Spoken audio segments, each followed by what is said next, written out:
osanera me wogie mako uego pokore na gboya okekere ajina jorio wogie mako uego miemiere na gboya okekere oisame ke no kie maye wọ́n ti ẹ̀mẹ̀ ní mẹ́nà rẹ̀ òyìnbó náà kí ẹ máa gbọ́n wọ́n ti ẹ̀mẹ̀ náà ní mẹ́nà rẹ̀ wọ́n ẹ̀mẹ̀ náà gbọ́n náà wáyé wọ́n ẹ̀kú gbogbo rọ́ọ̀kù wọ́n ẹ̀kú miẹ̀mí ẹ̀rọ wọ́n kékeré wọ́n ti ẹ̀mẹ̀ ní gàdé kẹ́mẹ́ kẹ́mí lẹ́nẹ̀.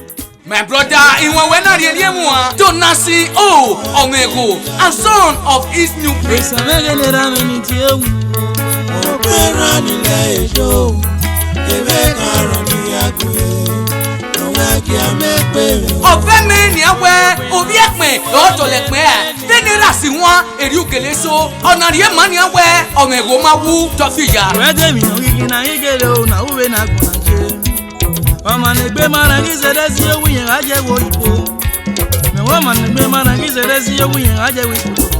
ìwọ́n náà pé nọ́gẹ̀ don't see Omego and son of his new beat title osanerame wẹ̀nọ̀dọ̀mùfẹ́ wẹ̀nọ̀dìnà fún yọ̀mú ẹ̀jẹ̀ kíkẹ́ Divine Music and Film Production lórí nọ́mbà 136A Upper Mission Road Benin Benin by Igbobayi Motor Park Benin City. Divine Motto God of Mercy.